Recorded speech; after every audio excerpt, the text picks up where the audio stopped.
I'm Aria, a 38-year-old housewife. I live with my husband, Aaron, who is 2 years older, and our high school daughter, Jessica. We had been living in an apartment for a long time, but 5 years ago, we built a house and moved to the town we live in now.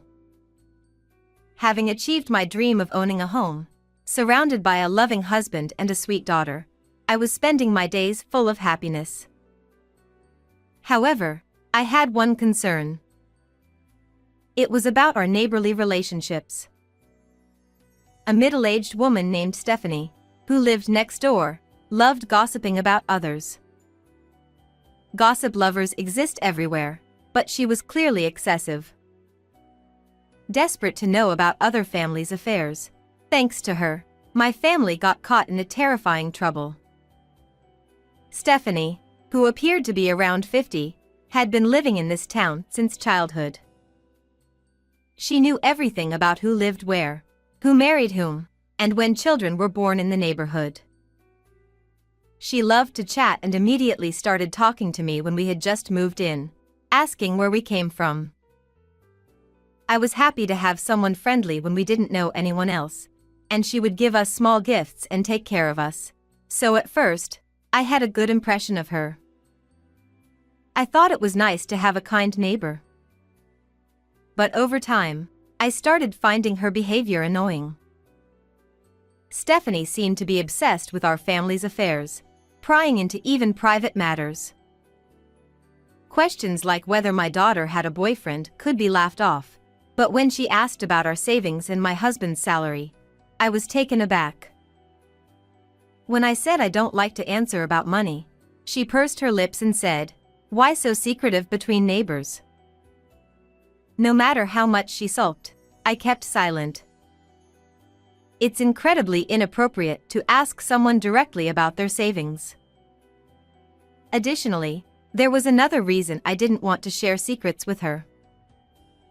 Not only did she ask questions, but she would also spread the information she got from me to others immediately.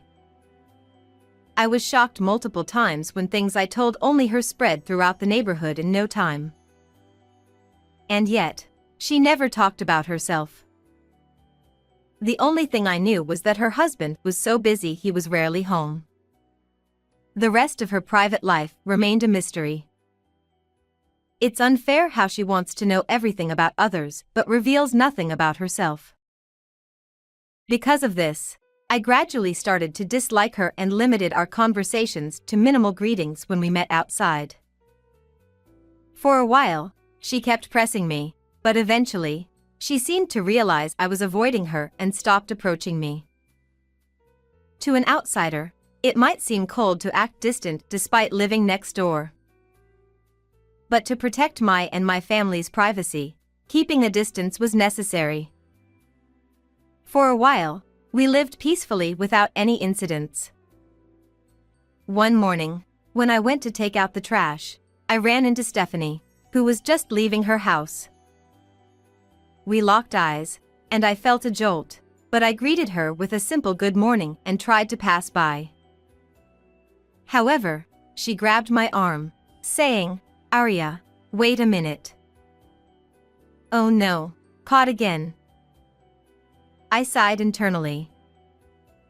What could she want to ask during the busy morning? Unlike my gloomy self, she was grinning. Despite her smile, she said with a voice full of spite, "I heard your husband got promoted recently? I'm so envious." Her words sent chills down my spine. My husband's promotion was a recent event. We hadn't told Stephanie or anyone else in the neighborhood. The only ones who knew were his boss and our family. As I stood frozen, she continued to strike. "With that hefty raise, you don't even need to work part-time, do you?" She spat these words and left. Once again, I was stunned. Not only did Stephanie know about the promotion, but she also knew I was considering part-time work. Feeling uneasy, I reported this to my husband that night when he came home from work.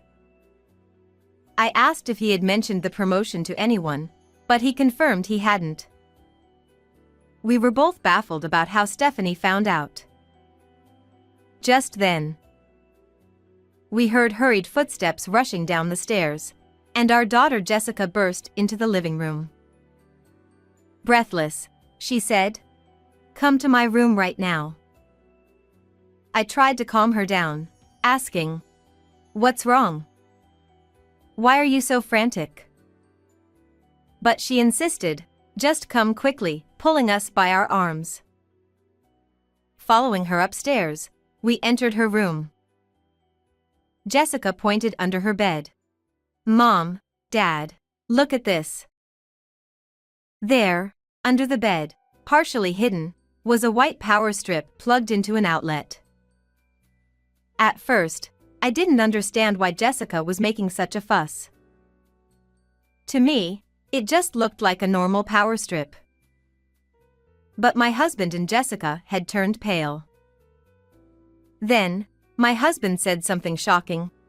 "This is a bugging device." Hearing the word bugging device, I almost screamed, but my husband motioned for silence, so I quickly covered my mouth. I had only imagined bugging devices as special equipment, so it still looked like an ordinary power strip to me. However, Jessica, having just seen a drama with a similar device, immediately recognized it. We quickly searched online and found many bugging devices that looked just like the one in Jessica's room. Who, when, and how did someone set up such a thing? My husband and I both thought of the same person, but as we were thinking, the culprit was probably listening to our conversation through the device. We decided to leave Jessica's room and return to the living room. According to Jessica, there was no device when she cleaned her room and moved the bed 3 days ago. So, it must have been set up very recently. However, we hadn't let anyone other than family into the house for the past month, so it must have been done by someone breaking in from outside. I felt both fear and anger boiling up. No matter the reason, invading my daughter's room and planting a bugging device was unforgivable. My husband felt the same. So, we decided to set a trap to catch the culprit. Well, if you're ready for this. No mercy. That night, we had Jessica sleep in another room, and my husband and I got to work. In hindsight, we should have hired a professional, and I regret our recklessness now. But at that moment, we were too enraged to wait. To lure the culprit, we set up a trick to make them think the bugging device was malfunctioning. We placed crumpled newspaper next to the device and directed a strong fan at it to create constant rustling noise. After setting the trap, my husband hid in Jessica's bed, and I waited in the adjacent room. We waited for the culprit to arrive. In the end, our plan succeeded. The culprit fell for the trap and came to check the device. According to my husband, it took less than an hour for noises to start outside the room. He jumped out of the bed and opened the curtains to see a man standing on the balcony. The man tried to flee, but my husband quickly tackled him on the balcony, immobilizing him. When my husband turned on the flashlight to see the man's face, he was shocked. The eavesdropper turned out to be Stephanie's son. I also rushed over from the next room when I heard a noise on the balcony and was astonished to see him after so many years. Stephanie had always said her son was brilliant, went to university out of the prefecture after high school, and landed a job at a top-tier company. So why was he here? Moreover, his once fresh-faced appearance was gone. He looked haggard and even had a scruffy beard. What could have happened? My husband and I were puzzled. My husband asked, "Are you the one who planted the bug?" He nodded silently. Apparently resigned, Stephanie's son offered no resistance, hung his head quietly, and had tears in his eyes. My husband was exasperated by his demeanor. If you're going to cry, why did you try to bug our house? With a small voice, he began to speak. According to him, he had graduated from university and found a job at a fairly large company, but he couldn't adapt to the workplace and quit after just 1 month. He returned to his parents' house and, instead of job hunting or even getting a part-time job, spent his days playing games. He thought he was resting his tired body and mind, but in reality, he was just a recluse. He stayed home all day and only went out late at night, so my husband and I had no idea he was living next door. Finally, we understood why Stephanie never wanted to talk about her home life. As for why he tried to bug our house, it was because his mother instructed him to. She was obsessed with our family and told her reclusive son, "If you succeed, I'll give you some spending money." So, he planted the bug. My daughter had sometimes slept with the window open on hot nights, and he took advantage of this, climbing up from the garden shed to the balcony to enter the room. His only goal was to plant the bug, but it was terrifying to think what could have happened if he had intended to harm her. I was very close to my daughter and often chatted with her in her room. He listened in on those conversations and learned about my husband's promotion and my plans to start a part-time job. He came to check the bug when he heard strange noises and couldn't hear voices anymore, thinking the device was broken. It was already past 1 a.m., but after hearing his story, my husband and I took him to Stephanie's house and rang the intercom. No one answered for a while, but after multiple rings, Stephanie responded irritably. "Who is it at this hour?" I spoke to the camera. "Your son was caught sneaking onto our balcony, so we brought him here." Stephanie hurriedly came to the door in her pajamas.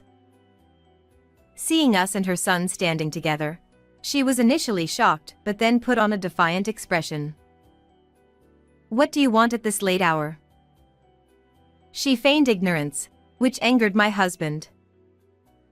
Your son planted a bug in our daughter's room. Don't pretend you didn't know. Stephanie remained unfazed. "A bug? I don't know anything about that." She laughed dismissively and turned away. I was appalled by her brazen attitude, but then she shocked us further. "He did it on his own. It has nothing to do with me." She abandoned her own son. He looked devastated. Seeing him so sad and silent, we felt a bit sorry for him, but a crime is a crime.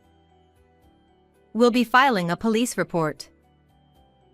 "Go ahead, do whatever you want." She still acted like it was someone else's problem. Then I added, "We'll also report this to your husband." She turned pale. "Please, don't tell my husband." She clung to me, begging. It seemed her husband was very strict. According to her son, he was fed up with her gossiping and had moved out a few years ago, tired of her behavior. She had lied about him being busy with work. Their marriage was failing. Despite this, he still supported her and their son financially. If he found out about this, it would likely be the final straw. If they divorced, Stephanie, a stay-at-home mom, would be out on the streets. She begged us not to tell her husband, but my husband and I were not lenient. "We heard everything from your son. Paying your child to bug someone else's house is despicable. Both of you need to atone for your actions." We left her house. A few days later, Stephanie's husband visited us.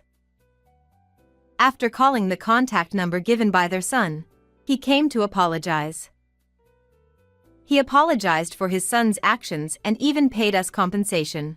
insisting he would recover it from Stephanie. It was our first time meeting him, and he seemed very reasonable, unlike Stephanie. We felt a bit sad thinking that their son might have turned out better living with him. But crimes can't be undone. He was arrested for trespassing and fined. Despite being young, he had a criminal record, but it was his own doing, even if he was coerced by his mother. Shortly after, Stephanie and her husband divorced. The neighborhood quickly learned of the scandal, and unable to bear the shame, Stephanie left town. No one knows where she went, but her son remains a recluse, likely living a miserable life in hiding with his mother. As for us, we used this incident as a lesson to improve our home's security. We are determined to protect our daughter and ensure we never face such a crime again. Goodbye, everyone. How was this story? Please subscribe to the channel. See you in the next video.